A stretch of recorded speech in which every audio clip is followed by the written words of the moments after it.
ये जीत double engine सरकार की सुरक्षा, सुशासन और सुफल समर्पित कार्यकर्ताओं के अथक परिश्रम का ये फल है। तो उत्तर प्रदेश के सम्मानित मतदाताओं का आभार। आपको बता दें कि मुख्यमंत्री योगी आदित्यनाथ ने ट्वीट कर ये बधाई दी है। तो सभी विजयी प्रत्याशियों को बधाई दी मुख्यमंत्री योगी आदित्यनाथ ने। और उपचुनाव के नतीजों पर मुख्यमंत्री योगी आदित्यनाथ का पोस्ट और इसके बाद फिर बयान और फिर 3:30 बजे जश्न शाम की पूरी तैयारी की गई है, जहां पर बीजेपी के प्रदेश अध्यक्ष से लेकर पार्टी के बड़े नेता मौजूद रहेंगे। तो ये जीत डबल इंजन सरकार की सुरक्षा, सुशासन का फल है और समर्पित कार्यकर्ताओं के अथक परिश्रम का ये परिणाम है, ये फल है। और सभी सम्मानित मतदाताओं का आभार जता रहे हैं मुख्यमंत्री योगी आदित्यनाथ और सभी विजयी हुए प्रत्याशियों को हार्दिक बधाई मुख्यमंत्री योगी आदित्यनाथ की तरफ से उन्होंने ट्वीट कर इसकी बधाई दी है। तो जनता जनार्दन के अटूट विश्वास पर मुहर लगी है। मुख्यमंत्री योगी आदित्यनाथ ने कहा कि एक और बड़ी खबर आपको बता दें कि मैनपुरी से ये बड़ी खबर हम आपको बता रहे हैं। मैनपुरी से बड़ी खबर, कराल से समाजवादी पार्टी के प्रत्याशी तेज प्रताप यादव ने जीत हासिल कर ली है और सपा के तेज प्रताप यादव 14,704 वोट से जीत हासिल की है। मैनपुरी से ये बड़ी खबर हम आपको बता रहे हैं और सपा प्रत्याशी तेज प्रताप यादव ने जीत दर्ज कर ली है और 14,704 वोटों से बंपर जीत हासिल की है तेज प्रताप यादव ने। आपको बता दें कि यह कराल सीट अखिलेश यादव की सीट थी, जिसे सांसद बनने के बाद अखिलेश यादव ने छोड़ी थी और फिर इस सीट पर तेज प्रताप यादव को मैदान में उतारा गया और इसके बाद तेज प्रताप यादव ने इस सीट पर लगातार जीत का सिलसिला कायम रखते हुए बंपर जीत हासिल की है। 14,704 वोटों से तेज प्रताप यादव ने जीत हासिल की है। तो मैनपुरी से ये बड़ी खबर हम आपको बता रहे हैं। कराल से सपा प्रत्याशी तेज प्रताप यादव जीत गए हैं। तो आपको बता दें कि उत्तर प्रदेश की 9 विधानसभा सीट पर उपचुनाव के परिणाम आज सबके सामने आ रहे हैं और जिसमें से कराल सीट पर तेज प्रताप यादव 14,704 वोटों से जीत गए हैं। तो आपको बता दें कि करहल भी एक ऐसी सीट थी जिसे चुनावी इंजीनियर या जो राजनीतिक इंजीनियर हैं वो ये कह रहे थे कि इस सीट पर भी थोड़ा टालमटोल देखने को मिल सकता है, थोड़ा डमाडोल स्थिति देखने को मिल सकती है, लेकिन फिलहाल ऐसा कुछ होता हुआ दिखाई नहीं दिया और तेज प्रताप यादव ने क्लीन स्वीप करते हुए इस सीट को बड़ी आसानी से 14,704 वोटों से जीत हासिल कर ली इस पर। तो मैनपुरी से यह बड़ी खबर हम आपको बता रहे हैं।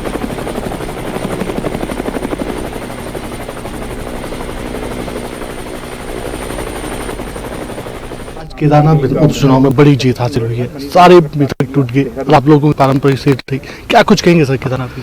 मैं सबसे पहले बाबा केदार को प्रणाम करता हूं और श्री केदारनाथ विधानसभा की देवतुल्य जनता को उनका धन्यवाद करता हूं, आभार व्यक्त करता हूं कि उन्होंने भारतीय जनता पार्टी की प्रत्याशी श्रीमती आशा नौटियाल जी को भारी मतों से वहां विजय श्री दिलाई है, जिताया है। मैं ये कहना चाहता हूं कि ये जीत हमारे आदरणीय प्रधानमंत्री जी के द्वारा जो वहाँ पर अनेक काम विकास के किए गए हैं, बाबा केदार के धाम का नवनिर्माण पुनर्निर्माण का काम किया है, पूरे उत्तराखंड को उन्होंने हर प्रकार से आगे बढ़ाने का काम किया है, विशेष रूप से उत्तराखंड का उन्होंने ख्याल रखा है, सहायता की है। ये उसकी जीत है, ये विकास की जीत है।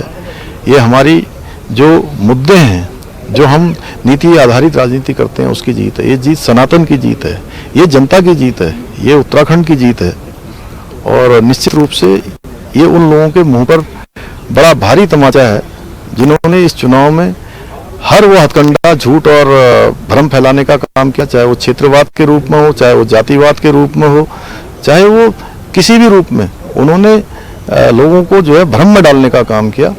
चाहे उन्होंने ये कहा कि ये सेमीफाइनल है, ये सरकार के खिलाफ हमारा चुनाव है, जनता ने पूरी तरह से इसको नकार दिया।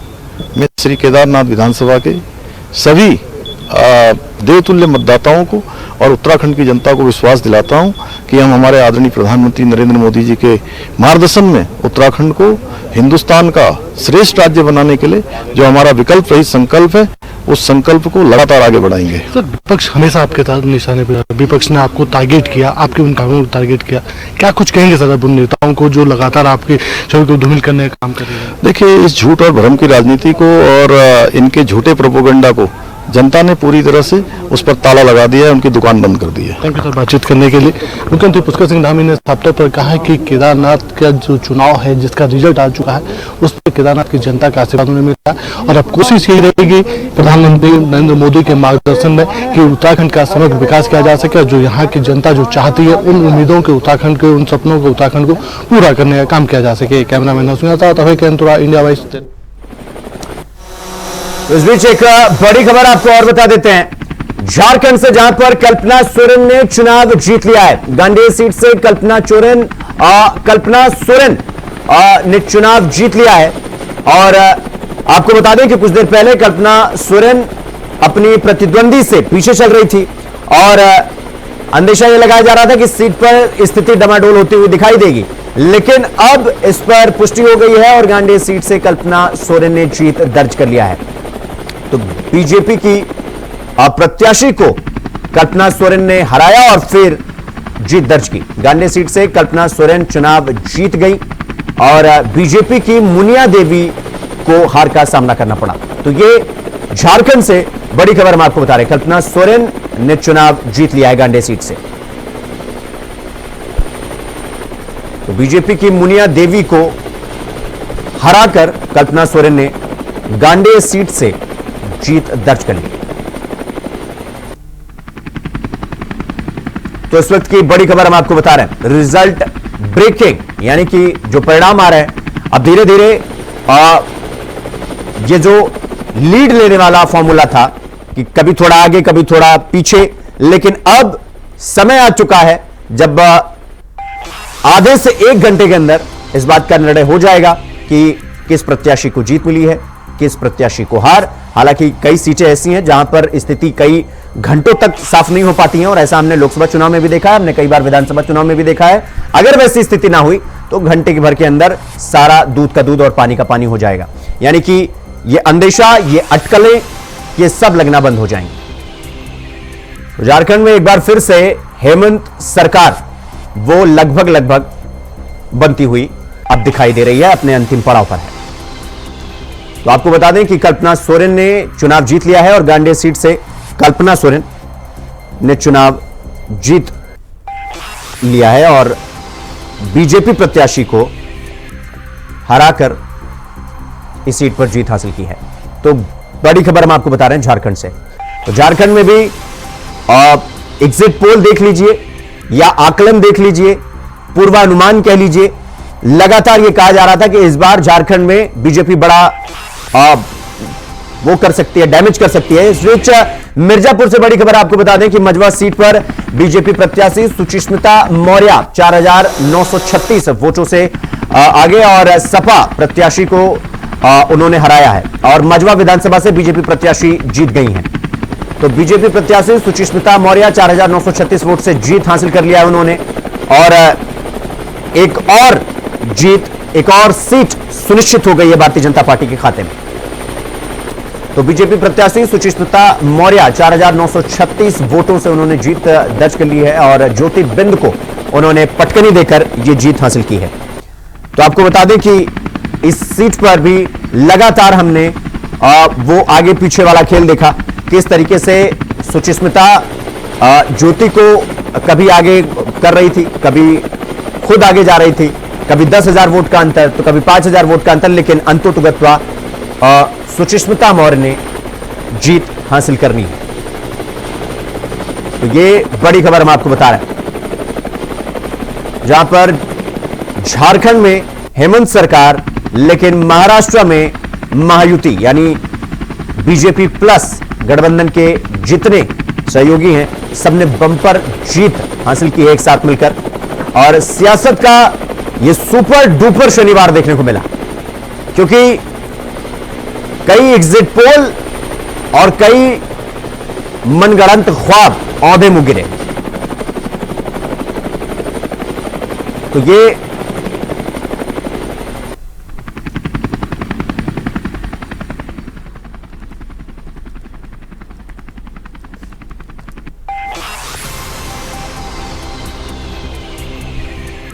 तो यूपी में एक बार फिर से मुख्यमंत्री योगी आदित्यनाथ की बल्ले बल्ले वो होती हुई दिखाई दी। हमारे साथ चंद्रभूषण सिंह, नेता भारतीय जनता पार्टी के, और हमारे साथ अभिषेक भंडारी, प्रवक्ता कांग्रेस, और वरिष्ठ पत्रकार हमारे साथ विश्वेंद्र कुमार जी हमारे साथ जुड़ गए। चंद्रभूषण सिंह जी, चर्चा की शुरुआत आपसे करेंगे। मतलब 9 सीट का टारगेट था, 7 सीटें आपके खाते में आई, परिणाम से संतुष्ट? देखिए, परिणाम होने वाली जो चुनाव है, और चुनाव में जो जनता का निर्णय है उसको हम लोग कहते हैं कि जो जनता ने निर्णय किया है उसके साथ हैं। और ये चुनाव हुआ है, ये बहुत ही क्लियर कट जनता ने काम किया है कि आने वाले दिनों में किस रास्ते पर देश को चलना है, प्रदेश को चलना है। जनता ने बहुत ही अच्छी तरह से अपने मैंडेट को समझा है। जहां पर हमारी जीत नहीं हुई है वहां भी कुछ कारण रहे हैं और उन कारणों को आगे सुधारा जाएगा और वहां भी जीत सुनिश्चित की जाएगी। नहीं तो सवाल ये क्या है ना, मतलब चंद्रभूषण जी, सवाल ये खड़ा हो जाता है कि जिस तरीके से हमने पूरा ये बोलबाला देखा, क्योंकि लोकसभा चुनाव में डैमेज होने के बाद कंट्रोल करने के लिए बीजेपी के शीर्ष नेताओं को हमने देखा कि उत्तर प्रदेश में उन्होंने एड़ी चोटी का जोर लगा दिया, खास करके मुख्यमंत्री योगी आदित्यनाथ। लेकिन इस बीच गामा गहमी भी देखने को मिली, और गामा गहमी चुनाव से लेकर आज तक देखने को मिली। मतलब आज भी इस सीट पर पूरा गामा गहमी रहा। क्या समझते हैं आपकी ये जो 7 सीटें मिली हैं आपको, ये किस बिना पर मिली हैं आपने? क्योंकि मुद्दा क्या चला ये पूरे उत्तर प्रदेश को पता है। देखिए, पूरे उत्तर प्रदेश या देश को क्या पता है ये आप जानते हैं। और माननीय मुख्यमंत्री योगी आदित्यनाथ जी के नेतृत्व में और प्रदेश अध्यक्ष जी के नेतृत्व में और माननीय प्रधानमंत्री जी के मार्गदर्शन में जिस प्रकार पार्टी ने बहुत ही अच्छा प्रदर्शन किया है और सरकार ने भी बहुत अच्छा काम कर रही है। योगी जी के शासन, लॉ एंड ऑर्डर और जितनी भी लोगों की आकांक्षाएं हैं कि उत्तर प्रदेश में किस तरह का मुख्यमंत्री होना चाहिए, उसकी ये साफ झलक दिख रही है।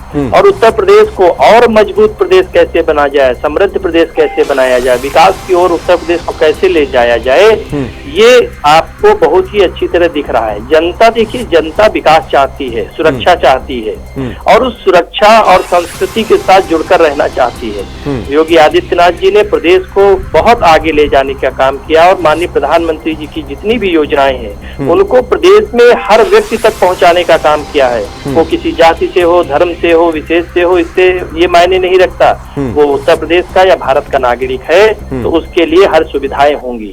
और उसी पर उन्हीं बातों को लेकर जिस तरह से चुनाव में हम लोग थे उससे हम लोगों को जीत प्राप्त हुई। अच्छा, ठीक है चंद्रभूषण जी, मैं आपके पास आऊंगा। अभिषेक भंडारी जी, 9 पे 9 मतलब 100% का इरादा था कि 9 पे 9 हम पूरी जीतेंगे। और हालांकि आप प्रत्याशी तो नहीं लड़ रहे थे लेकिन समर्थन आपका पूरा था। हाल ये हुआ कि 2 सीट पर मामला अटकता हुआ दिखाई दे रहा है। कहां चूक हुई आप समझते हैं कि कहां गड़बड़ी हुई, कहां पर नैरेटिव सेट करने में देरी की गई या नैरेटिव सेट नहीं कर पाए? क्या वजह समझते हैं आपकी 7 सीटें हाथ से निकलती हुई दिखाई दे रही? जी, अभी रिजल्ट आ रहा है। दुबे सर नमस्कार। नमस्कार। अभी रिजल्ट आ रहा है और अगर हमारी जिस जगह पे सीटें कम हुई हैं या परिणाम हमारे अनुकूल नहीं हुए हैं उन पे मंथन किया जाएगा। लेकिन सबसे पहले मैं अपने उत्तराखंड की बात कर रहा हूँ। अभी माननीय मुख्यमंत्री जी पुष्कर सिंह धामी जी को सुन रहा था कि केदारनाथ की देवतुल्य जनता ने उनको जनादेश दिया है। ये सब ठीक है, विकास की बात हो गई, अंकिता भंडारी का मुद्दा दब के रह गया है, बेरोजगारी की बात सब दब के रह गई है। 4 धाम हमारे यहाँ पे उत्तराखंड में सबसे बड़ा 4 धाम और मंदिर, हमारे केदारनाथ मंदिर में 228 किलो जो सोना गायब हो गया था, जनता ने बीजेपी को जिता दिया। इसका मतलब है कि सब कुछ समाप्त हो चुका है।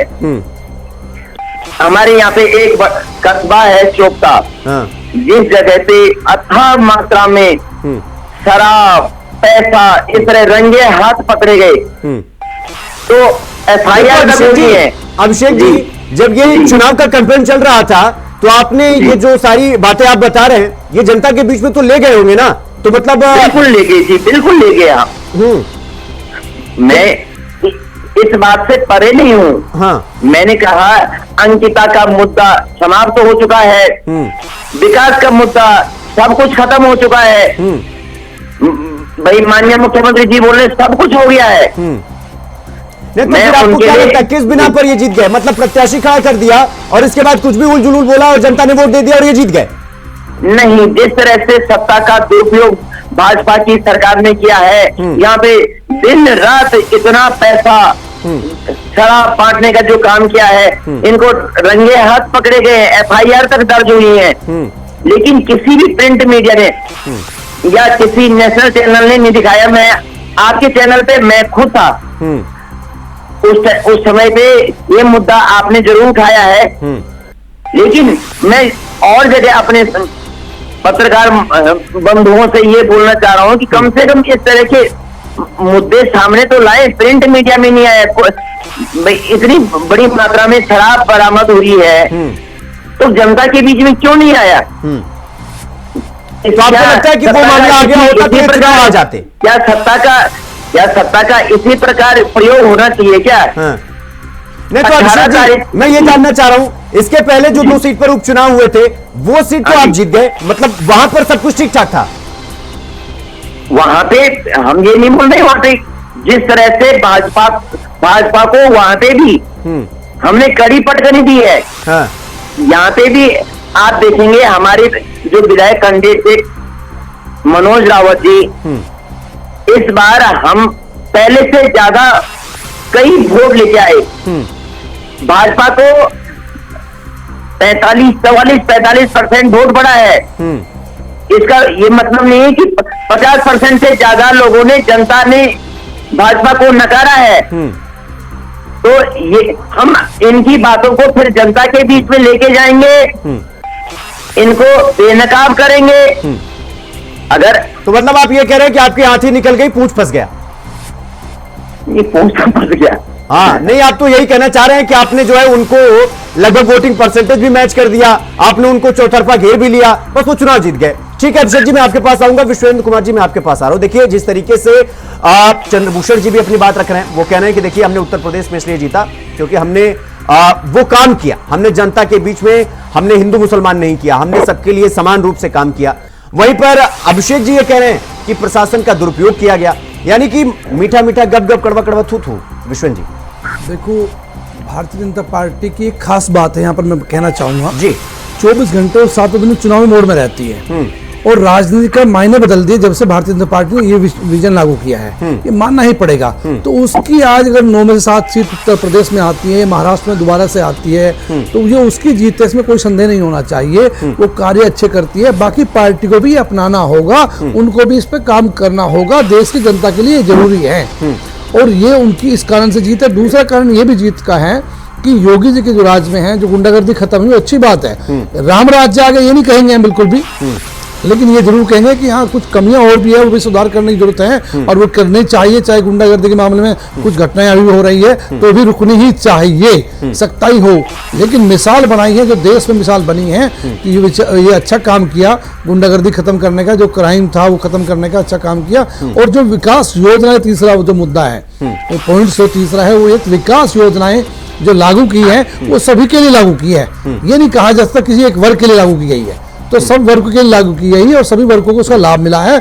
सड़कें बनी है, सबको लाभ मिला, हॉस्पिटल्स बने, सबको लाभ मिला है और बहुत सारे कार्य जो हुए योगी राज में वो अच्छी बात है, होने भी चाहिए। राज में वो बैठे इसलिए, जनता ने बैठाया इसलिए है कि वो जनता के हित के काम करें, उनकी जिम्मेवारी बनती है, तो उसके लिए बधाई के पात्र है, लेकिन जिम्मेवारी भी उनकी है और ज्यादा जिम्मेवारी है। ठीक है विश्वेंद्र जी, मैं आपके पास आऊंगा। हमारे साथ श्यामलाल पाल, प्रदेश अध्यक्ष यूपी समाजवादी पार्टी के हमारे साथ जुड़ गए हैं। श्यामलाल जी, बहुत बहुत स्वागत है आपका।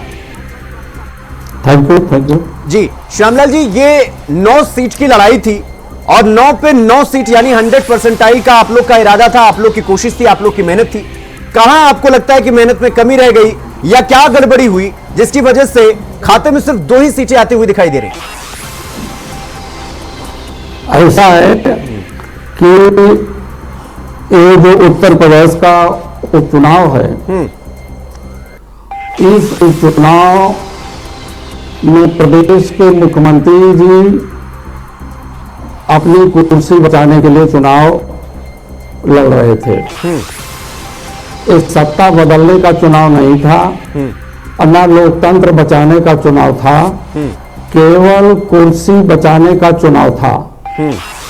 और कुर्सी बचाने के लिए मुख्यमंत्री जी ने जितना उपक्रम अपनाना था बेईमानी का, वो पूरी तरह से बेईमानी का उपक्रम फिट किए और इनके जो अधिकारी चुनाव में लगाए गए थे, इनके एजेंट के रूप में काम कर रहे थे।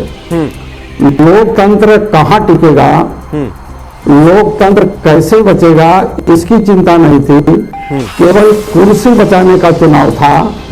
अगर ये उपचुनाव हार जाते बुरी तरह से तो इनकी कुर्सी खतरे में थी। ये अपनी कुर्सी को एन के कारण बताने का काम किया और हमारे पीडीए के वोटरों को जो घर से वोट देने के लिए मतदान केंद्र पर जा रहे थे, पुलिस प्रशासन के माध्यम से इन लोगों ने वोट रोकने का काम किया है। अच्छा। और साथ ही साथ एक पिस्तौल दिखा करके महिलाओं को, वोटों को भी रोकने का काम किया है। एक तरफ तो ये बेटी बचाओ बेटी पढ़ाओ का नारा दे गए और दूसरी तरफ हमारे उन बेटियों को, उन बहनों को, उन माताओं को वोट देने से रोकने का काम किया, मतदान केंद्र पर जाने नहीं दिया गया। और इस लोकतंत्र में पंचायत के चुनाव से लेकर के विधानसभा के चुनाव तक जब ये महिलाएं अपना नामांकन करने के लिए जाती हैं तो महाभारत का चीरहरण पैदा कर देते हैं द्रौपदी के स्वयंवर की तरह। तो ऐसे लोग भारत के संविधान के प्रति जो भाव होना चाहिए, इस लोकतंत्र की रक्षा के लिए जो भाव होना चाहिए, वो चीज भारतीय जनता पार्टी के नेताओं में नहीं है।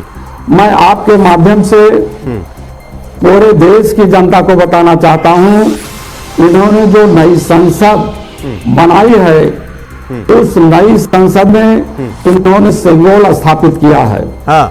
ये देश की जनता को बताने का काम क्यों नहीं करते हैं कि सिंबल क्या है? मेरे समझ से जिसको बाबा साहब डॉक्टर अंबेडकर जी और देश के समाजवाद के नायक डॉक्टर लोहिया जी और धरती पुत्र मुलायम सिंह यादव नेताजी ने कभी भी सिंगोल को स्वीकार नहीं किया, सपने में भी, क्योंकि सिंगोल कुलीन तंत्र का प्रतीक है, राजतंत्र का प्रतीक है। तो हमारे पीडीए के लोग संविधान को बचाने के लिए, लोकतंत्र को बचाने के लिए, सिंगोल को खत्म करने के लिए और भारत के संविधान को बचाने के लिए लोकतंत्र में जो सिंगोल का भ्रूण स्थापित किया है, उसको समाप्त करने के लिए अपने घरों से वोट देने के लिए निकले। लेकिन भारतीय जनता पार्टी को जिताने वाले जो अधिकारी थे, जो उनके एजेंट के रूप में काम कर रहे थे, बड़ी संख्या में हमारे लोगों को रोका और जिसका प्रमाण रहा कि तो प्रमाण 20 तारीख को ही ले लिए, वोट को रोका, मत प्रतिशत घटा। निर्वाचन आयोग चाहता है कि 100 में 100% वोट पड़े। आप वोट का नतीजा आप देख लीजिए कि 50% के ऊपर वोटिंग नहीं हुई। जहां भी हमारे पीडीए के लोगों की वोट थी, उनको बुरी तरह से प्रशासन के माध्यम से, डंडे के बल पर, पिस्तौल के माध्यम से रोकने का काम किया। ये जीत लोकतंत्र की नहीं है, ये जीत कुर्सी बचाने की जीत हुई है, लोकतंत्र की जीत नहीं है, संविधान की जीत नहीं है। इस देश में ओबीसी, एससी, एसटी के आरक्षण के बचाने की जीत नहीं है।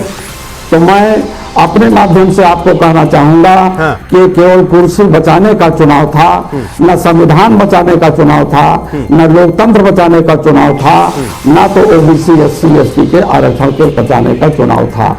और सत्ता में है, सत्ता में जैसा चाहे वोट देने दे या न देने दे, चाहे इनके अधिकारी एजेंट के रूप में काम करे, चाहे जैसे करे, लोकतंत्र बचे या न बचे, ये उनकी मुहिम है। नहीं श्यामलाल जी, 20 तारीख को जब चुनाव हो रहा था, आपने धांधली का आरोप लगाया, इसके बाद चुनाव आयोग ने एक्शन लिया और 7 अधिकारियों को सस्पेंड कर दिया गया। इसके बाद आपने जहां जहां शिकायत की उसका संज्ञान लिया गया। आपने कहा कि देखिए मुस्लिम महिलाओं को वोट नहीं देने दिया जा रहा है, उसके बाद वो भी ठीक किया गया। मतलब आप अभी भी ये कह रहे हैं कि आप हारे नहीं हैं, हरवाए गए हैं, ये कह रहे हैं आप साफ तौर पर। मैं पूरी तरह से कह रहा हूं कि ये लोकतंत्र की जीत नहीं है, ये कुर्सी बचाने की जीत है। और जिस प्रकार से चुनाव आयुक्त, मुख्य चुनाव आयुक्त ने इस बात को संज्ञान में लिया, 7 अधिकारियों को सस्पेंड करने का काम किया, मैं उनको बधाई देता हूं, धन्यवाद देता हूं कि वो लोकतंत्र के बचाव में काम कर रहे हैं। लेकिन प्रदेश के मुख्यमंत्री लोकतंत्र को बचाव में काम नहीं कर रहे हैं, वो तो अपनी कुर्सी बचाने के लिए काम किया है।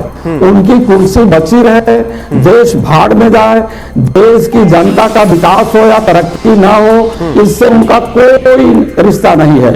इसलिए ये हमारी जीत नहीं है। मैं उत्तर प्रदेश के 9 विधानसभा में होने वाले चुनाव में अपने पीढ़ी के मतदाताओं को बहुत बहुत बधाई देता हूं कि अपने घरों से निकल करके वोट देने की मुहिम में थे, लेकिन सरकार अपने हथकंडे के माध्यम से वोट को रोकने का काम किया है। श्यामलाल जी, पता है क्या, ये जब इस तरीके का बयान आया तो आपने उप मुख्यमंत्री केशव प्रसाद मौर्य को सुना होगा। उन्होंने कहा कि समाजवादी पार्टी को पहले ही पता लग गया है कि वो हारने वाले हैं, तो वो 100 किस्म का रोना रोकर पहले से तैयार कर लेंगे कि जैसे वो चुनाव हारेंगे एक के बाद एक एक्सक्यूज देना शुरू कर देंगे। अब वही होता हुआ दिखाई दे रहा है और वही आप पे आरोप भी लग रहा है। मैं डिप्टी सीएम साहब से सवाल करना चाहता हूं, उन्हें जब जानकारी हो गई कि समाजवादी पार्टी सभी 9 विधानसभाओं में चुनाव जीत रही है, तभी तो उन्होंने पिस्तौल निकाला ना, पिस्तौल निकाल करके मतदाताओं को धमकाने का काम किया।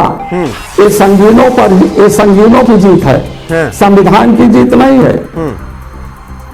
उन्हें पहले से ही मालूम था समाजवादी पार्टी के सभी लोग प्रत्याशी जीत रहे हैं, इसीलिए इन्होंने संगीनों का प्रयोग किया है, इसीलिए रिवाल्वर और पिस्तौल का प्रयोग किया है। नहीं तो श्यामलाल जी, वो तो ये भी कहते हैं कि जब लोकसभा में 37 सांसद सामने निकल कर आ जाते हैं, जीत जाते हैं, तो लोकतंत्र पे कोई खतरा नहीं होता है, लेकिन जैसे ही सीट हारने लगते हैं तो इसके बाद ओनर रोने लग जाएंगे कि नहीं देखिए लोकतंत्र खतरे में है, बीजेपी जो है अधिकारियों के साथ मिलकर के हमारे साथ अन्याय कर रही है, और वही होता हुआ दिखाई दे रहा है। मैं डिप्टी सीएम महोदय से आपके माध्यम से सवाल कर रहा हूं, वो केवल सिंगोल की परिभाषा बता दें। जो इन्होंने नई संसद सिंगोल स्थापित किया है, उसी सिंगोल की परिभाषा बता दें, सिंगोल क्या है और संविधान क्या है, दोनों चीजों में अंतर बता दें, तो ऐसे मुख्यमंत्री का मैं सम्मान करूं। ऐसे डिप्टी सीएम को सिंगोल की परिभाषा बता दें कि सिंगोल है क्या। उनके बाप दादा हमारे महापुरुषों ने जगदेव बाबू कुशवाहा जैसे लोग, पेरियार रामास्वामी नायकर, महात्मा ज्योतिबा राव फूले जी, छत्रपति साहू जी महाराज और बाबा साहब डॉक्टर अंबेडकर जैसे लोग ये सिंगोल के विरोधी थे। कभी भी सपने में सिंगोल नहीं लाया, क्योंकि सिंगोल लोकतंत्र का प्रतीक नहीं है, ये राजतंत्र का प्रतीक है, पुलिंग तंत्र का प्रतीक है। तो हम डिप्टी सीएम जी से पूछना चाहते हैं आपके माध्यम से कि सिंगोल बता दे, सिंगोल क्या है।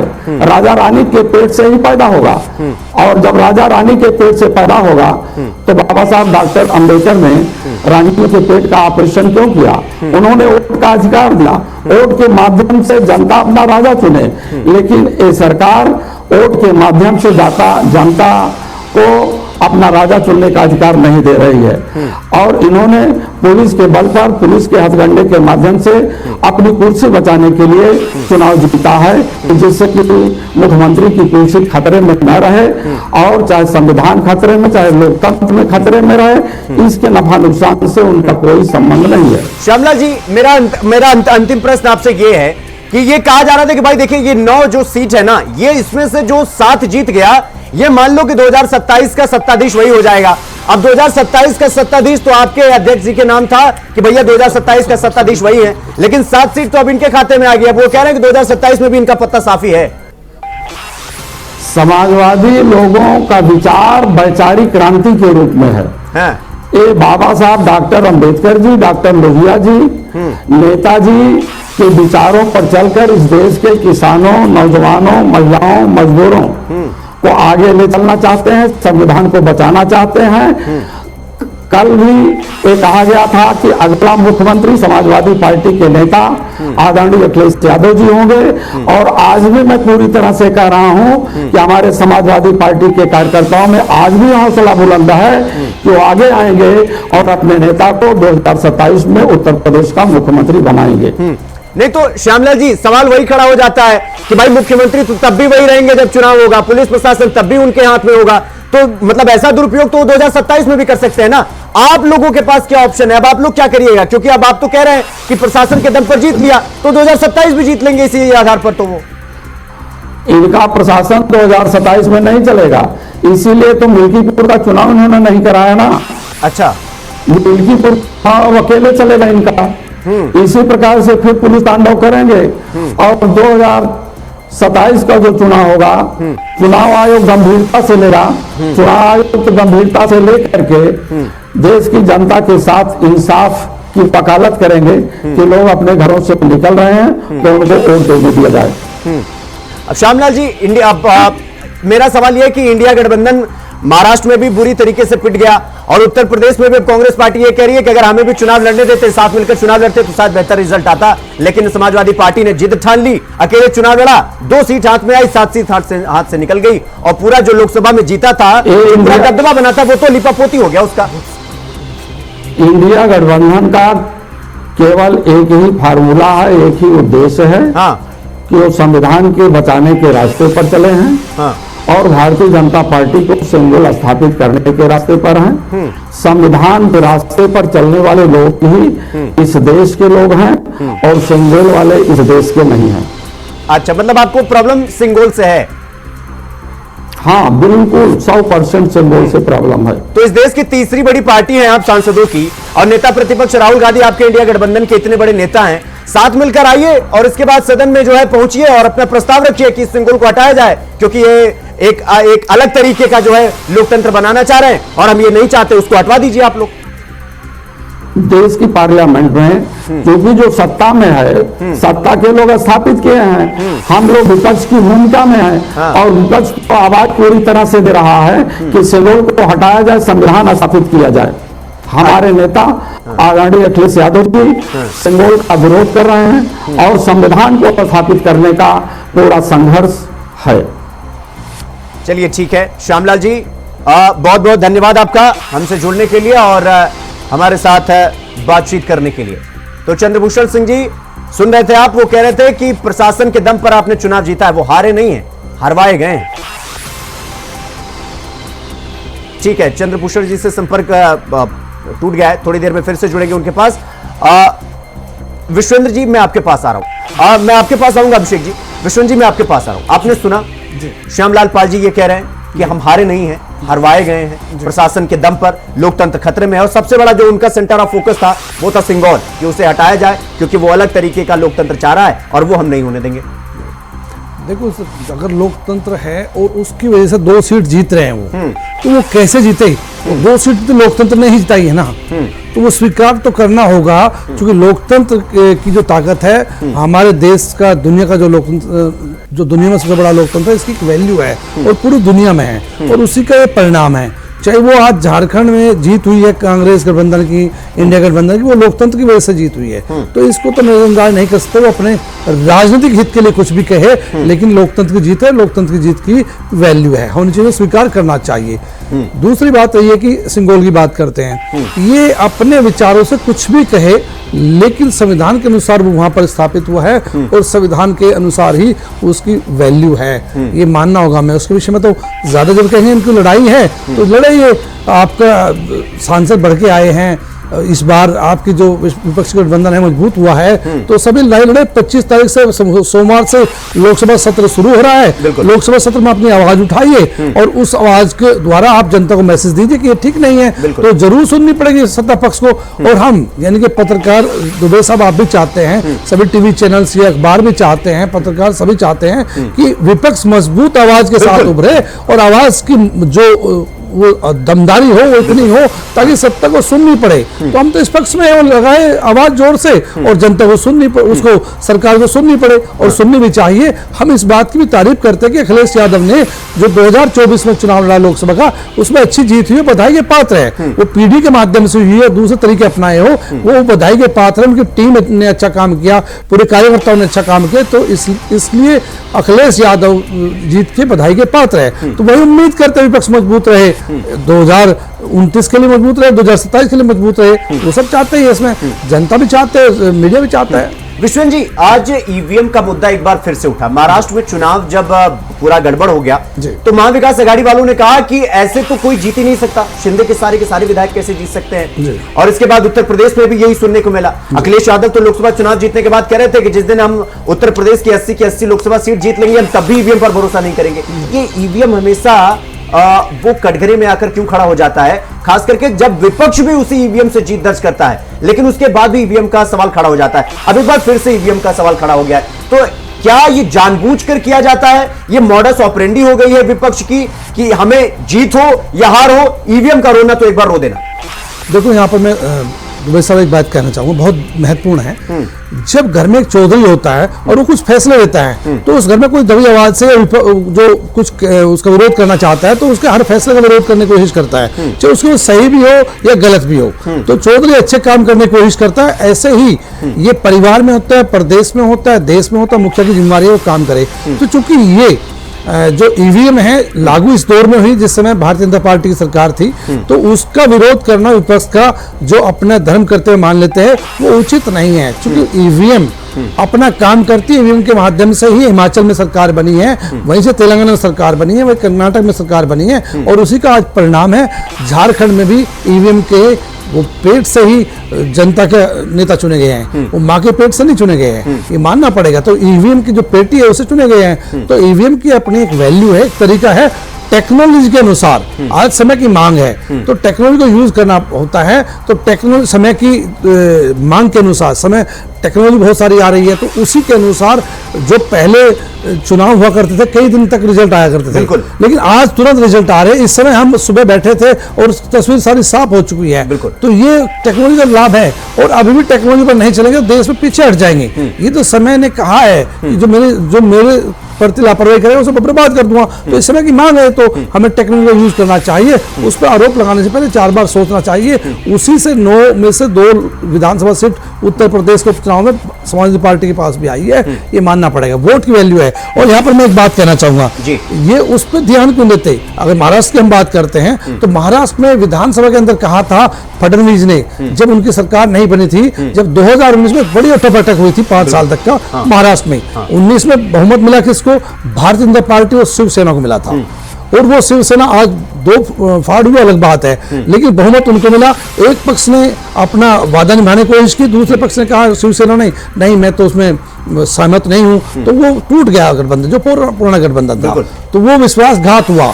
तो लेकिन उस समय विधानसभा में कहा था फडणवीस जी ने, मैं समुद्र हूं मेरा पानी उतरता देख, मैं समुद्र हूं मेरा पानी उतरता देख, समुद्र किनारे घर में बसा लेना, मैं फिर लौट कर आऊंगा पूरी ताकत के साथ में, ये जरूर ध्यान रखे। तो समुद्र मैं फिर लौट कर आऊंगा, वापसी आऊंगा, तो ये जरूर ध्यान रखे। तो उन लोगों को ध्यान क्या रखना था, वो तो मैसेज दिया ना उन्होंने। तो जनता के बीच जाकर के विपक्ष को और ज्यादा मजबूती से आवाज उठानी चाहिए थी, या जो मौका मिला 2.5 साल उसमें अच्छे काम करने चाहिए थे पहले 2.5 साल में, और फिर बाद में लड़ाई लड़नी चाहिए थी। तो जनता का इससे अच्छा लोकतंत्र में ये प्रमाण क्या हो सकता है कि जो जनता में अच्छे से आवाज उठाता है उसको रिजल्ट मिलते हैं। वही 5 साल बाद बदलते हैं, 10 साल बदलते हैं, तो वो जनता की तो ताकत है, वो लोकतंत्र की तो ताकत है, उस पेटी की ताकत है, ईवीएम की ताकत है वो। ठीक है विश्वन जी, मैं आपके पास आऊंगा। अभिषेक भंडारी जी, मैं आपके पास आ रहा हूं। अभिषेक भंडारी जी, एक बयान जो अभी मुख्यमंत्री योगी आदित्यनाथ ने कुछ देर पहले भी दोहराया है कि बटेंगे तो कटेंगे, एक रहेंगे तो नेक रहेंगे। ये नारा हमने देखा कि आपको ये हरियाणा में भी बहुत प्रभावशाली, मतलब बहुत बुरी तरीके से इंपैक्ट किया। मतलब हाथ में आया हुआ चुनाव, हाथ में आई हुई सरकार आपके हाथ से चला गया। इसके बाद ये महाराष्ट्र में भी कॉपी पेस्ट हुआ, महाराष्ट्र में भी बंपर जीत मिली। सवाल ये कि ये जो उत्तर प्रदेश में 7 सीटें भारतीय जनता पार्टी के खाते में गई, ये नारे ने आपके पीडीएफ फॉर्मूले और प्लस एमवाई फॉर्मूले को पूरी तरीके से काट कर रख दिया, और एक जो नैरेटिव आप लोगों ने लोकसभा में सेट किया था उसे ब्रेक करने में ये नारा कामयाब रहा। आपको ऐसा लगता है या आपको लगता है कि मामला कुछ और है? दुबे जी, मैं विश्वेंद्र कुमार जी की पूरी चर्चा सुन रहा था। मैं उनके हर एक बात से इत्तेफाक रखता हूँ। उन्होंने पक्ष से लेकर विपक्ष की हर बात रखी। योगी आदित्यनाथ जी एक अलग मुद्दा है, जिन्होंने कटेंगे बटेंगे जो भी, अब वो जो नैरेटिव सेट करना चाहें। आज विकास की बात होनी चाहिए, आज बेरोजगारी की बात होनी चाहिए, महिला सशक्तिकरण की बात होनी चाहिए, आप महिलाओं की सुरक्षा की बात करते हैं। तो आप डाटा उठा के देखिए, कितने साल हो गए, हर दिन आपके यहाँ नया क्या कहते हैं, महिलाओं के साथ किस तरह से अभद्रता होती है। नहीं तो अभिषेक जी, आप जो ये कह रहे हैं कि स्वास्थ्य की बात करेंगे, शिक्षा की बात करेंगे, युवाओं की बात करेंगे, महिलाओं की बात करेंगे, जवानों की बात करेंगे, नौजवानों की बात करेंगे, बच्चों की बात करेंगे, बूढ़ों की बात करेंगे, सबकी बात करेंगे। आप चुनाव में जब जाते हैं प्रचार प्रसार करने के लिए तो ये बातें तो आप भी रखते होंगे ना, लेकिन अगर जनता उस चीज को नहीं एक्सेप्ट कर रही है, जनता को यह लग रहा है कि अब हम एक चीज से थक चुके हैं, ये मूलभूत समस्याएं हैं, लेकिन एक चीज जो हिट कर जा रही है और उससे जीत मिल जा रही है तो जनता उनकी तरफ चली जा रही है। आप अपनी अपनी मतलब कतराग, अपनी अपनी ढपली आप वो बजाते रहिए, गाते रहिए, क्या फर्क पड़ता है इस बात से? बोले दुबे जी, मैं आपकी बात से भी इत्तेफाक, मैं ये नहीं बोल रहा कि आप कोई अलग बात बोल रहे हैं, ठीक है जी।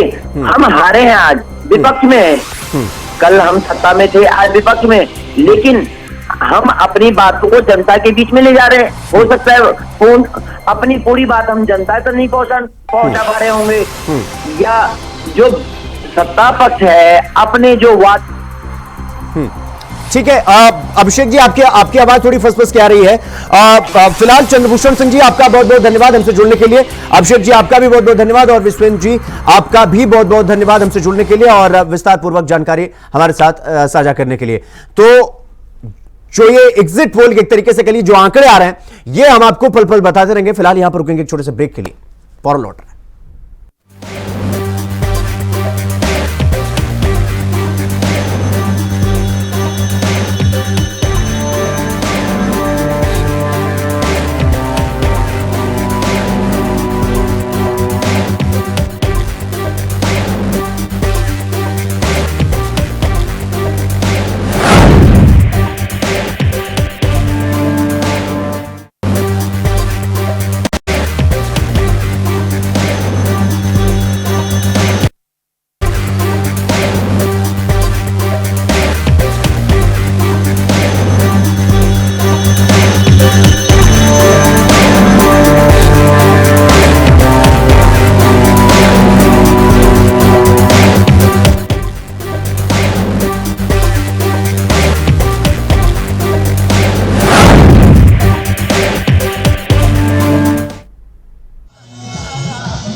नेता प्यारा मुख्यमंत्री जो तुम्हारी जय जयकार जिसका नाम थाम जनता को हित बीजेपी की सरकार।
श्रीनिवास जय वेंकटेश वृषशैलनाथ श्री पद्मनाभ वैकुंठनाथ जय विष्णु तेज राजाधिराज तब जय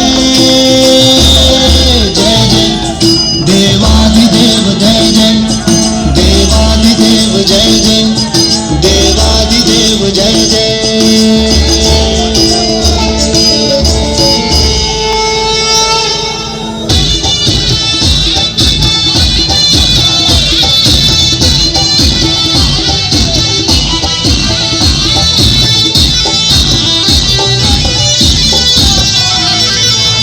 धम धम धाम जो चौदीसो भुजो धामी धम धम धम धाम जो चौदीसो भुजो धामी मोदी जी को मन बड़ा मोदी जी को मन बड़ा सरकार देव भूमि माला सरकार देव भूमि माला चौदीसो भुजो धामी जो धम धम धम धाम जो चौदीसो भुजो धामी धम धम धम धाम जो चौदीसो भुजो धामी जो धम धम धाम जो चौदीसो भुजो धामी जो धम धम धाम जो चौदीसो भुजो धामी जो।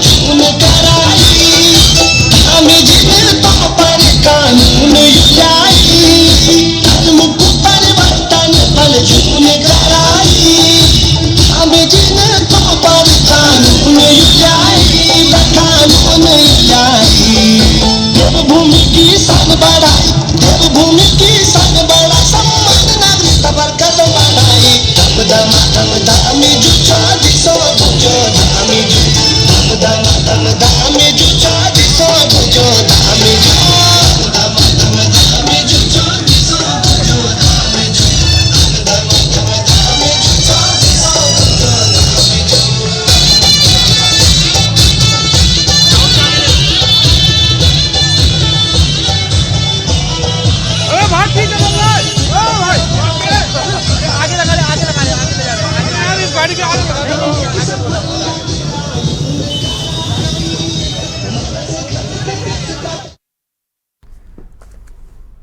इतने दिन से मुझे खैर विधानसभा की देवतुल्य जनता ने मुझे आशीर्वाद और स्नेह दिया था। उसी दिन से मैं समझ गया था कि बहुत आश्वस्त था मैं अपनी जीत को लेकर। देखिए, सबसे पहले तो जैम की समस्या की बात करें तो आप जानते हैं कि बाईपास स्वीकृत हो चुका है, जल्द से जल्द सुचारू रूप से चालू होगा, उसका प्रयास करा जाएगा। तो आप जानते हैं कि जैम की समस्या का सबसे पहला जो एक वो निकल के आता है तो वो स्वीकृत हो चुका है और जल्द से जल्द सुचारू रूप से चालू होगा, उसका प्रयास करें। देखिए, अन्य प्रकार की जो भी समस्या मेरे सामने आएंगी देवतुल्य जनता की, पहली तो सबसे बड़ी समस्या मैं समझता हूँ कि अभी ट्रैफिक जैम की जट्टारी खैर में, तो उस पर ध्यान दिया जाएगा और उस पर प्रयास करा जाएगा, जल्द से जल्द उसको सुचारू रूप से चालू कर पाए और जल्दी से जल्द तैयार हो। ठीक है, मैं देवतुल्य जनता को इतना भरोसा करने के लिए, स्नेह देने के लिए बहुत बहुत धन्यवाद और आभार प्रकट करता हूँ। सीएम पद के ऊपर कोई भी विवाद यहाँ नहीं होने वाला, क्योंकि पहले दिन से ये तय है कि चुनाव जब संपन्न होगा तो चुनाव के बाद तीनों पार्टियां मिलकर इसको तय करेगी। हमारे नेता आदरणीय होम मिनिस्टर साहब ने प्रेस कॉन्फ्रेंस में ये बहुत स्पष्ट शब्दों में बताया है कि चुनाव के बाद तीनों पार्टियां बैठेगी और इसका निर्णय करेगी। अभी मैं ऐसा मानता हूं कि हमारे एकनाथ शिंदे जी उनके पार्टी के अध्यक्ष है, अजित पवार जी उनके पार्टी के अध्यक्ष है और साथ में हमारे पार्टी के जो राष्ट्रीय अध्यक्ष है उनको दिनेश शर्मा जी हमारे साथ जुड़ गए। एक मिनट यूपी की सियासत के बड़े चेहरों में से एक। दिनेश जी, मेरी आवाज आ रही है सर आपको? बिल्कुल आ रही है सर। बहुत बहुत स्वागत है इंडिया वॉइस में आपका। बहुत बहुत बधाई हो सर आपको। धन्यवाद आपका। सर, ऐसी उम्मीद थी कि चमत्कार होगा? बिल्कुल चमत्कार नहीं, हमको तो उम्मीद झारखंड की भी थी। हाँ। और उत्तर प्रदेश में तो हम और अच्छा बेहतर के करीब पहुंचते पहुंचते रह गए हैं। हाँ। लेकिन हमने जो परफॉर्मेंस है हमारा वो लाख गुना अच्छा है। समाजवादी पार्टी से एक तरीके का उनका अहंकार, उनकी सोच, दुष्प्रचार विपक्ष का, संविधान खतरे में है, आरक्षण खतरे में है, जनता ने पूरी तरीके से न केवल नकारा बल्कि उनको इसका दंड भी दिया है। और मैं कह सकता हूं कि एक वो समय है जिसमें पूरे भारतवर्ष ने एक बार फिर से मोदी जी के नेतृत्व में अपनी आस्था व्यक्त करी है। दिनेश तो सर, कह रहा हूं कि राजस्थान आप देखो, आसाम आप देखो जी, आप उत्तर प्रदेश देखो, उत्तराखंड देखो, सब जगह बीजेपी का परचम लहराया है। इसलिए आप कह सकते हो कि एक बार ये छोटा सही लेकिन एक मोदी जी के नेतृत्व में लोकसभा चुनाव के बाद एक पुनर्विश्वास की जो ज्वाला थी वो प्रवाहित हुई है। ठीक। सर, एक बात बताइए, इस जीत का श्रेय किसको देते हैं उत्तर प्रदेश में खास तौर पर? पहला जीत तो जनता को है और फिर माननीय मोदी जी के मार्गदर्शन और माता की माननीय प्रदेश अध्यक्ष जी द्वारा माननीय मुख्यमंत्री जी का स्वागत अभिनंदन हो रहा है। इसी क्रम में मैं आग्रह करूंगा माननीय प्रदेश अध्यक्ष जी का स्वागत हमारे प्रदेश के महामंत्री, पूर्व विधायक और इस चुनाव के अभियान के प्रबंधन में लगे हुए आदरणीय राम प्रताप सिंह जी से कि माननीय प्रदेश अध्यक्ष जी का स्वागत अभिनंदन करें।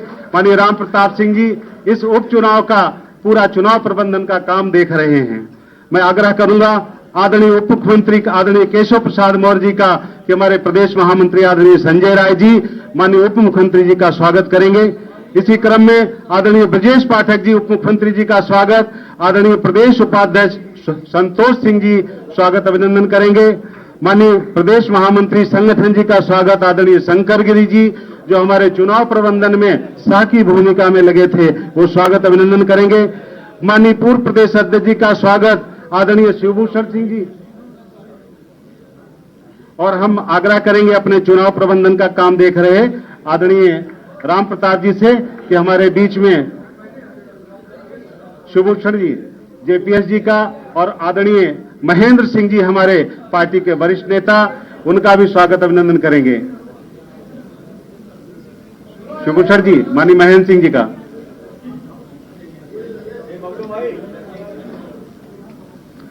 मित्रों, आज उत्तर प्रदेश में इस उपचुनाव में बहुत ऐतिहासिक जीत मिली है और इस जीत के अवसर पर माननीय मुख्यमंत्री जी यहां पर उपस्थित हैं। मैं मंचस्थ माननीय प्रदेश अध्यक्ष, संगठन मंत्री, उप मुख्यमंत्री और प्रदेश अध्यक्ष, पूर्व प्रदेश अध्यक्ष सभी को मिष्ठान खिला करके एक दूसरे को आज खुशियों का इजहार करेंगे। मैं आग्रह करूंगा माननीय आपने कहा चलो ये तो बहुत खुलासा दिए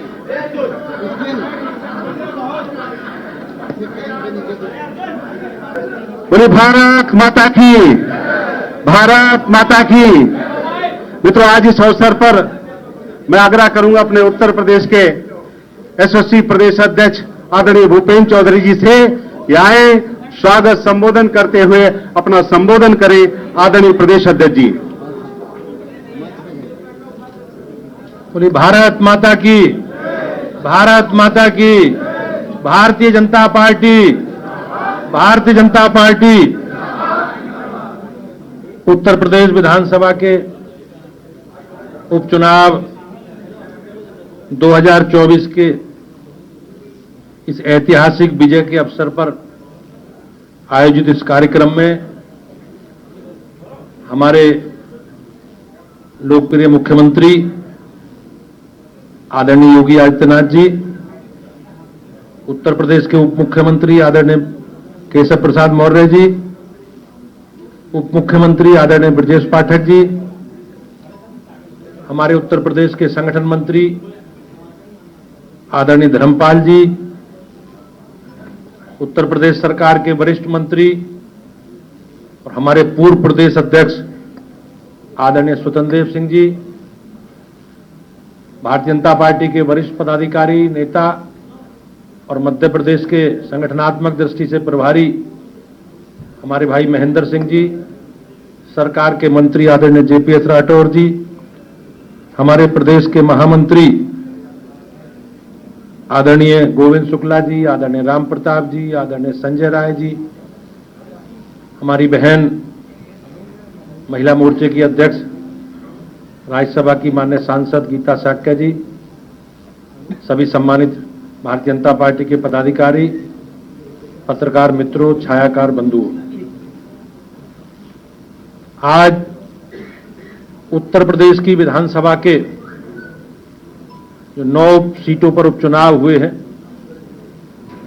उनके परिणाम आए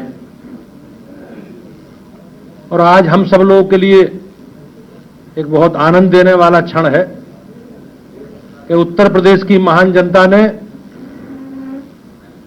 भारतीय जनता पार्टी के नेतृत्व में चलने वाली सरकार, योगी जी के नेतृत्व में चलने वाली सरकार के प्रति कल्पना को बना सकते हैं ना सर कि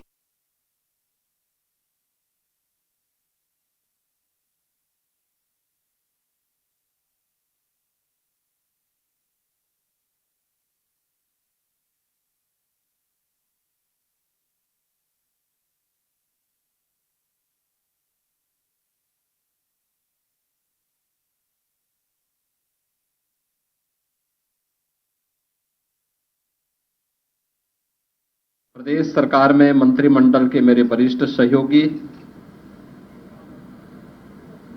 उप मुख्यमंत्री द्वय श्री केशव प्रसाद मौर्य जी, श्री ब्रजेश पाठक जी,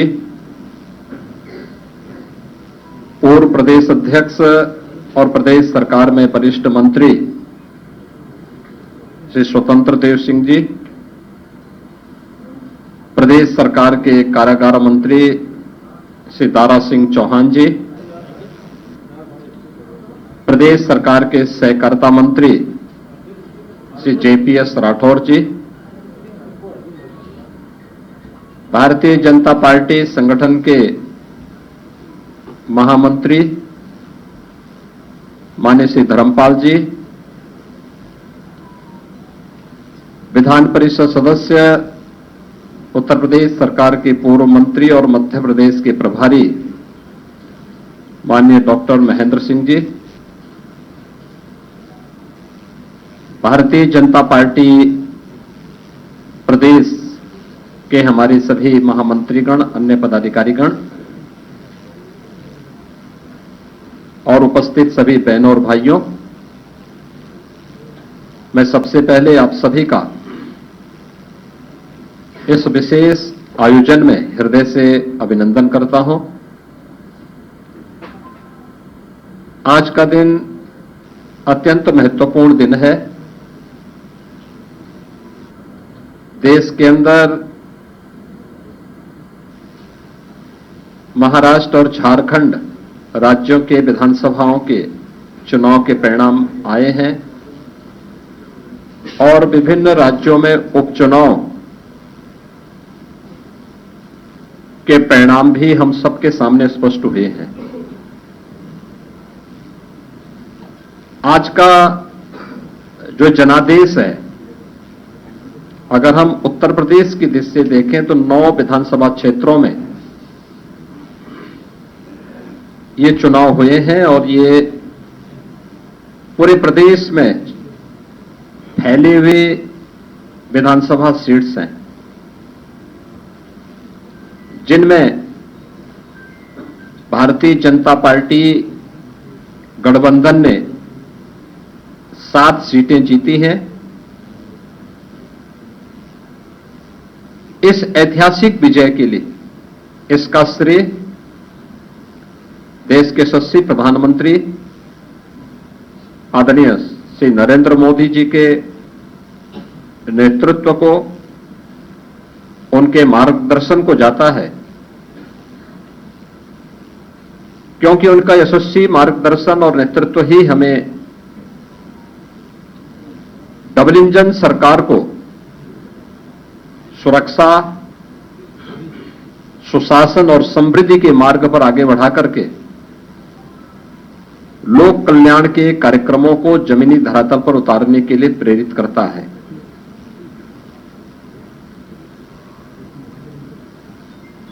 ये प्रधानमंत्री मोदी जी के यशस्वी नेतृत्व पर जनता जनार्दन के विश्वास की मोहर है। जनता जनार्दन को अटूट विश्वास है कि मोदी जी के नेतृत्व में उनकी नीतियां, उनके निर्णय देश और समाज के अनुकूल हैं और उस अनुकूलता पर जनता जनार्दन की मोहर है। इस संपूर्ण विजय के लिए मैं भारतीय जनता पार्टी के उन सभी समर्पित पदाधिकारी और कार्यकर्ताओं को, जिन्होंने प्राण प्रण से जुड़ करके डबल इंजन सरकार के कार्यक्रमों को और उपलब्धियों को आम जन तक पहुंचाने का कार्य किया है, उन सबका मैं इस अवसर पर हृदय से अभिनंदन करता हूं और सभी विजयी प्रत्याशियों को मैं अपनी ओर से हृदय से बधाई भी देता हूं। हम सब जानते हैं कि पूरे देश के अंदर विरासत और विकास का एक बेहतर समन्वय प्रधानमंत्री मोदी जी के नेतृत्व में प्रारंभ हुआ है। सुरक्षा का, सुशासन का एक बेहतरीन समन्वय और देश की आर्थिक समृद्धि को हम सब अपनी आंखों से देख पा रहे हैं। यह जो कभी सपना हुआ करता था, आज ये हकीकत में हम सबको नजर आ रहा है और इसीलिए आज उत्तर प्रदेश की विजय, जो 7 विधानसभा सीटों पर उपचुनाव में भारतीय जनता पार्टी गठबंधन को प्राप्त हुई है, यह उत्तर प्रदेश की ओर से प्रधानमंत्री मोदी जी के अभियान को, ये 7 कमल भी उस पूरे अभियान के प्रति समर्पित हैं। इसमें मीरापुर, गाजियाबाद, कुंदरकी, खैर, कटहरी, मझवा और फूलपुर की जनता जनार्दन ने यह जनादेश भारतीय जनता पार्टी के पक्ष में दिया है। हम सब उनका आभार व्यक्त करते हैं। ये चीजें दिखाती है कि प्रधानमंत्री मोदी जी के संकल्पों को जनता जनार्दन का पूरा आशीर्वाद प्राप्त है और यह भी जनता जनार्दन ने स्पष्ट कर दिया है कि समाजवादी पार्टी और इंडी गठबंधन का लूट और झूठ की जो पॉलिटिक्स है, अब इसके अंत की उद्घोषणा भी यह चुनाव है। स्वाभाविक रूप से हमारे पदाधिकारी और कार्यकर्ताओं ने कड़ी मेहनत की, पूरी मजबूती के साथ, पूरी प्रतिबद्धता के साथ इस परिणाम को लाने के लिए पूरी प्रतिबद्धता से लग करके इस अभियान को एक नई ऊंचाई तक पहुंचाया। मैं उन सभी को भी हृदय से इस जीत पर बधाई देता हूं। जनता जनार्दन का मैं पूरी विनम्रता के साथ अभिवादन भी करता हूं। मित्रों, उत्तर प्रदेश के अंदर ये परिणाम हमारे पक्ष में है और यही महाराष्ट्र के अंदर भी हम सबको देखने को मिला है। एक प्रचंड और अभूतपूर्व ऐतिहासिक विजय भारतीय जनता पार्टी महायुति गठबंधन को महाराष्ट्र के अंदर प्राप्त हुआ है। यह जो जनादेश महाराष्ट्र के अंदर प्राप्त हुआ है, यह राम और राष्ट्र के आराधक आदरणीय प्रधानमंत्री जी के यशस्वी नेतृत्व को नए भारत के नए महाराष्ट्र के विश्वास की मोहर है। छत्रपति शिवाजी महाराज के आदर्शों की विजय है और बाबा साहब भीमराव अंबेडकर का अपमान करने वालों की यह एक पराजय भी है।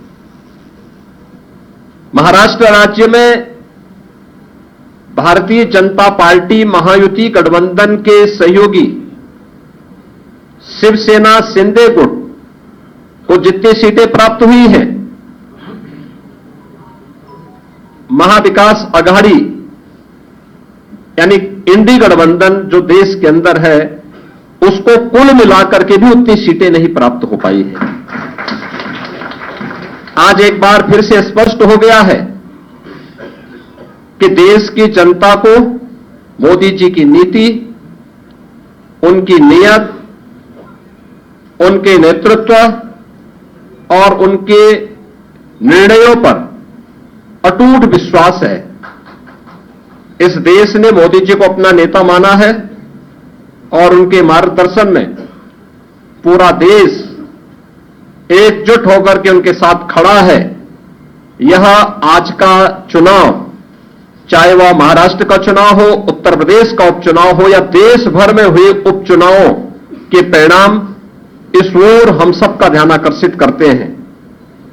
या गांव, गरीब, किसान, नौजवान, महिला, वृद्ध, शोषित, पीड़ित और वंचित की आशा और आकांक्षा पर जनता जनार्दन की विजय का एक प्रतीक है। तुष्टीकरण और सांप्रदायिकता के शॉर्टकट से मार्ग से सरकार बनाने का सपना देख रहे इंडी गठबंधन और महाविकास आघाड़ी की एक पराजय भी है। लाखों कार्यकर्ताओं के संकल्प की सिद्धि हुई है, उनका परिश्रम आज सार्थक हुआ है।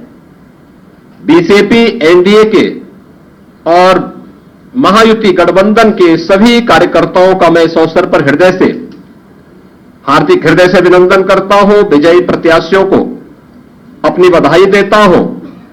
खासतौर पर मुझे उत्तर प्रदेश के उपचुनाव के बारे में मतदान के दिन से ही समाजवादी पार्टी जिस तरीके से नलगल प्रलाप कर रही थी, जनता जनार्दन ने उसको कैसे जवाब दिया है। जो 9 विधानसभा सीटों पर उपचुनाव हुए हैं, उनमें कुंदर की भारतीय जनता पार्टी इस सीट को 1.25 लाख से अधिक वोटों से जीत रही है। और मुझे यह बताते हुए प्रसन्नता है कि समाजवादी पार्टी के प्रत्याशी की यहां जमानत जब्त होने वाली है। गाजियाबाद सीट भारतीय जनता पार्टी का प्रत्याशी लगभग 70,000 वोटों से जीत रहे हैं। फूलपुर में भारतीय जनता पार्टी का प्रत्याशी 11,000 से अधिक वोटों से विजयी हुए हैं। खैर में भारतीय जनता पार्टी का प्रत्याशी 38,393 वोटों से विजयी घोषित हुए हैं। कटहरी में भारतीय जनता पार्टी के श्री धर्मराज निषाद 35,700 से अधिक वोटों से विजयी हुए हैं।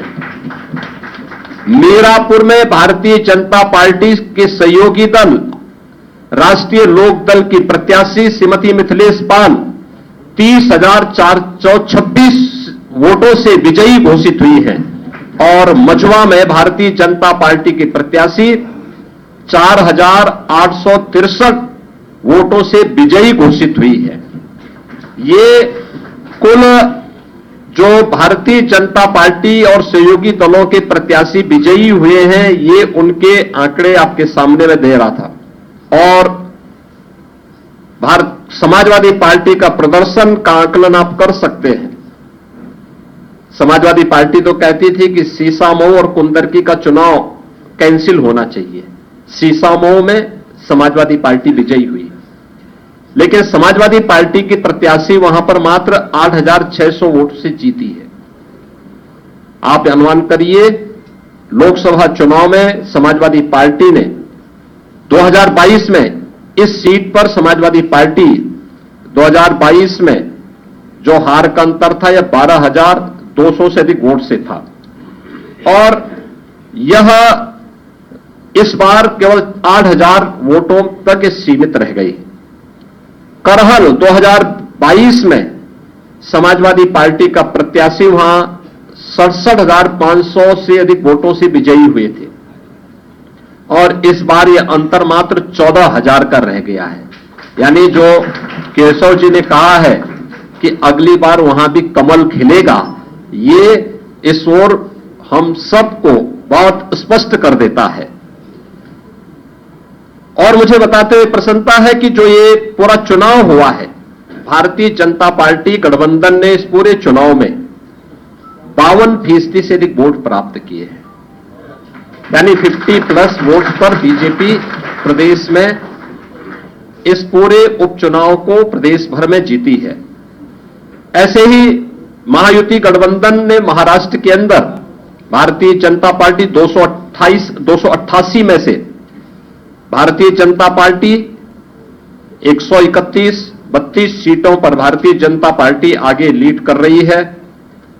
शिवसेना शिंदे गुट 55 सीटों पर और एनसीपी अजीत पवार गुट 40 सीटों पर, यानी कुल 226 सीटों पर अकेले भारतीय जनता पार्टी महायुति गठबंधन विजयी हो रहा है।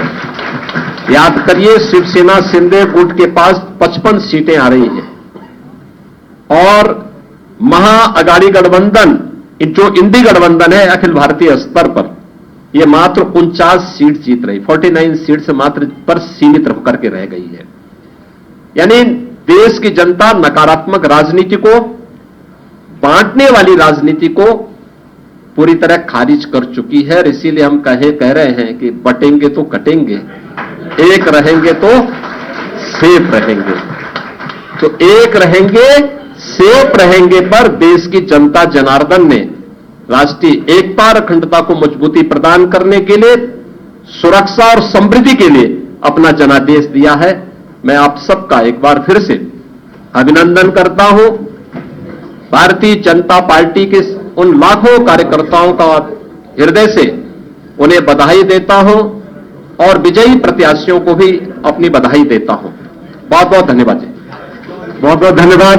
मैं आज इस ऐतिहासिक जीत के अवसर पर, ऐतिहासिक विजय के अवसर पर क्या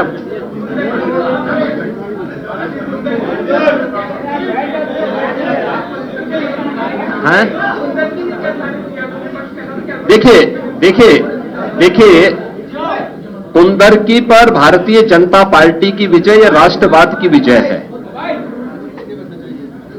यह राष्ट्रवाद की विजय है।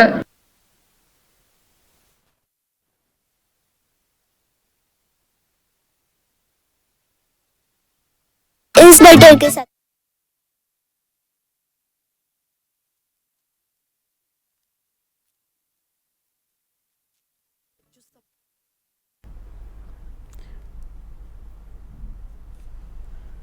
तो सीएम योगी आदित्यनाथ सभी को इस माहौल में धन्यवाद दे रहे थे, क्योंकि जीत हुई है 7 सीटों पर। सीएम योगी का जादू चला है और इंडिया गठबंधन मात्र 2 सीट इस उपचुनाव में हासिल करता हुआ नजर आया। 7 सीटों पर समाजवादी पार्टी लगातार हुंकार भर रही थी, तो कटिहारी में भी भाजपा जीती है। कुंदरकी सीट जहां पर 31 साल बाद बीजेपी को जीत मिली है। तो सीएम योगी आदित्यनाथ का जादू अभी भी बरकरार है, और यह जीत कई मायनों में बेहद अहम है, खासतौर पर 27 के विधानसभा चुनाव के लिए यह बेहद अहम। उपचुनाव को ट्रेलर माना जा रहा था 27 के विधानसभा चुनाव का।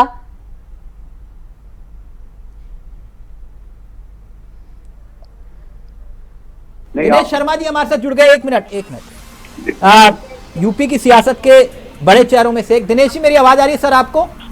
बिल्कुल आ रही है सर। बहुत बहुत स्वागत है इंडिया वॉइस में आपका, बहुत बहुत बधाई हो सर आपको। धन्यवाद आपका। सर, ऐसी उम्मीद थी कि चमत्कार हो गया? बिल्कुल चमत्कार नहीं, हमको तो उम्मीद झारखंड की भी थी। हाँ। और उत्तर प्रदेश में तो हम और अच्छा बेहतर के करीब पहुंचते पहुंचते रह गए हैं। हाँ। लेकिन हमने जो परफॉर्मेंस है हमारा वो लाख गुना अच्छा है। समाजवादी पार्टी से एक तरीके का उनका अहंकार, उनकी सोच, दुष्प्रचार विपक्ष का, संविधान खतरे में है, आरक्षण खतरे में है, जनता ने पूरी तरीके से न केवल नकारा बल्कि उनको इसका दंड भी दिया है। और मैं कह सकता हूं कि एक वो समय है जिसमें पूरे भारतवर्ष ने एक बार फिर से मोदी जी के नेतृत्व में अपनी आस्था व्यक्त करी है।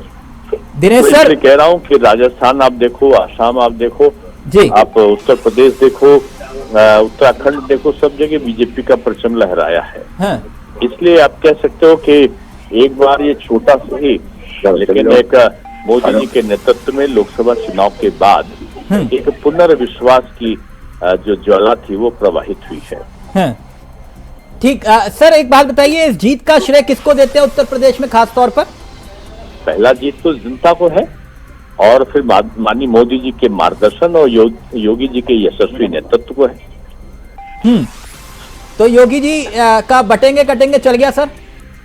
नहीं, योगी जी का काम, मोदी जी का काम, मोदी जी की कार्य संस्कृति, सबको साथ में लेकर चलने का उनका प्रयत्न है। वो जनता के ऊपर सत चढ़ के जादू बनकर बोला है। तो लड़की में पहले ये उत्तर भारतवर्ष का इतिहास नई करवटें ले रहा है और कुंदरकी का संदेश पूरे देश में जाएगा। मुस्लिम वर्ग ने खुलकर भारतीय जनता पार्टी के पक्ष में, अधिकांश मुस्लिम वर्ग ने वोट दिया है भाजपा के पक्ष में। आप, क्योंकि आप एक सीट का जिक्र कर रहे हैं दिनेश जी, आप यूपी की सियासत के वो चेहरे जो ग्राउंड जीरो पर काम करते हैं और काम करते हुए आए हैं।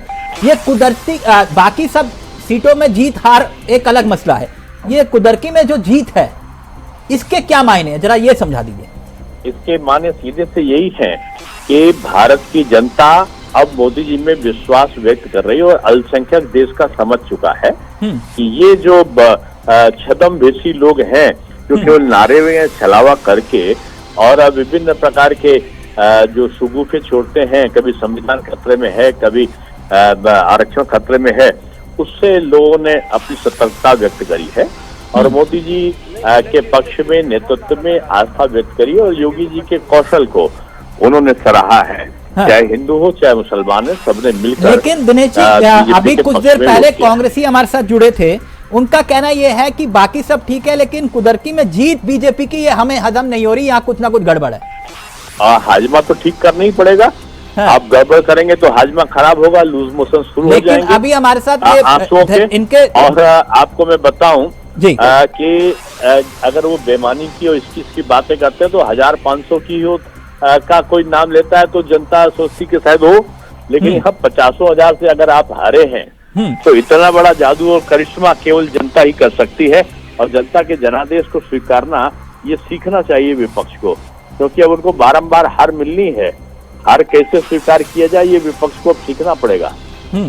अच्छा सर, एक बात और, ये धर्मेंद्र जी भी हमारे साथ जुड़े हुए, वो कह रहे थे कि बीजेपी के बड़े नेता हमारे साथ जुड़े तो उनसे एक बात पूछिएगा, वो जो बंदूक ताने दरोगा दिखाई दे रहा था उसका कुछ असर पड़ा?